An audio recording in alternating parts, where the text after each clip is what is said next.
Necessity is the mother of invention. That was coined about 350 years ago in print, but it certainly was true for us this year. It was necessary for us to close our church and the daycare center for a period of time for health safety for everyone. But yet our desire to resume worship and to open the church required changes. Good morning. Welcome. Welcome to church. Thank you. Thank you.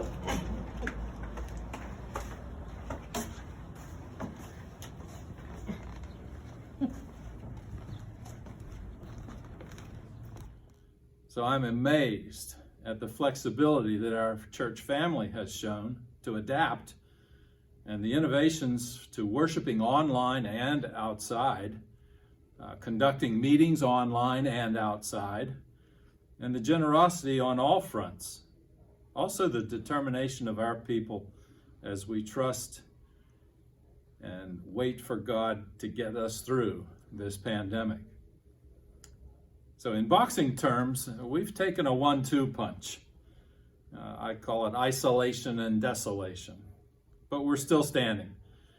We all long to visit family we haven't seen for maybe more than a year. Our social circles are in hibernation, and we've lost loved ones, neighbors and friends, and we've lost jobs and opportunity and income. But the ray of sunshine and the hope is that as our faith causes us to serve others in need, we think of the pop-up food pantry, the Christmas shoe boxes, the toy chest, the Thanksgiving dinner, just ongoing ways that our congregation, our people, are in service to those that are in need. So we have so much to be thankful for, and we do certainly look forward to a new year of opportunities that God has for us as He provides. Hi, and welcome to Up with Kids. I'm Mary Beth Virgin, the director. It's been a chaotic year for us here at Up with Kids, but we have made the best of it. As you can see from one of our rooms, we were able to get 6 of our rooms painted, as well as the downstairs room, where we also got brand new flooring. We still managed to be here almost every day, except for a little bit of time in March, April, and May where we weren't here. But we were glad to reopen in June and have almost all of our kids come back. We had our pre-K graduation a little bit different this year, and we did a drive-through with the kids, and they absolutely loved it. So we're also maybe thinking we might do that from now on. Other than that, we're glad we're here, we're glad you support us, and we're looking forward to a whole lot more years, maybe just a little less chaotic. We started out 2020 with a retreat at Pine Springs Camp. So that was a family retreat. We had 36 folks attend, and we're looking forward to the next one, whenever that can be.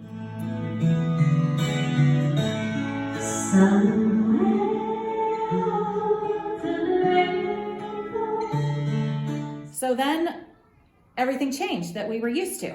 And so we had to think outside the box. So we created the Sunshine Resources Facebook page, linked to our Facebook page, that we could keep in touch with children and families. So they could view our Sunday morning program with the songs, skits, stories, games each morning, so they could keep in touch with what our lessons would be each week. There was a rich man who grew grain. Grain is used to make a lot of things like cereal, bread, pasta, tortillas. One year, this man's land grew a lot of grain. I'm talking more grain than you've ever seen in your whole life. What if there were people living nearby who didn't have enough to eat? Then came time for VBS, and we couldn't have our traditional VBS that we were used to, so we created an extension on our Sunshine station. So we had a week that the children could participate in similar activities. We had games and crafts and a daily skit. We put together kits that were distributed out to the families. So we had 65 children participate in that, and along with all of the teen helpers and adults who put that together, The teens made demo videos for the games and we had the skit videos, and then we had music videos created. So that was a great fun week. We had a really good response to that. Oh, there they are, our friends. Woo! They're here. This is great. They made it. You guys, we've been waiting for you. My friend! Yay! You were lost, weren't you? Oh, God, because with scripture and a little help from our friends, anything is possible, right? We had the opportunity to do some much needed renovations. So we started with the nursery, where I am here. That was the first project. Then we are working on the game room downstairs. That's going to be a new senior high space. So we have some new leaders taking over our senior high youth group. Shane Crawford helped Bridget with that. He's going to continue with Megan Bryceland when she's available.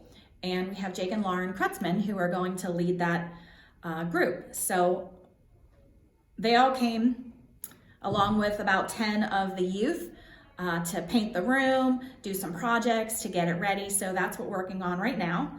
And we are looking forward to that being finished and open. So despite the obstacles that we've had this year, I'm excited, for the things that are happening and the ways that we're connecting and what we can do in the future. We're hoping to, be able to meet and gather on a little more regular basis.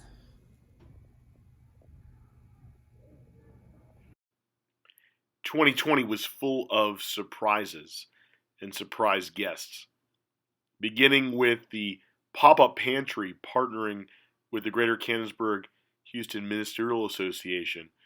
We were able to serve 6,000 families through the pantry on a nearly weekly basis throughout 2020. We spent lots of time saying thank you to those who had worked hardest. We had a wonderful visit from Pine Springs Camp to share and connect with our community. We celebrated special Halloween, and in the middle of the pandemic, we had members of ours who came by and reminded us of the hope that we have in Jesus Christ by decorating the sidewalk with chalk, pointing us back towards the hope that we have in Him. Through the gifts and talents of tremendous servant leaders, we found creative ways to reach out, especially during Easter and Christmas, both to the congregation and to the community. And throughout all of it, God was with us in 2020.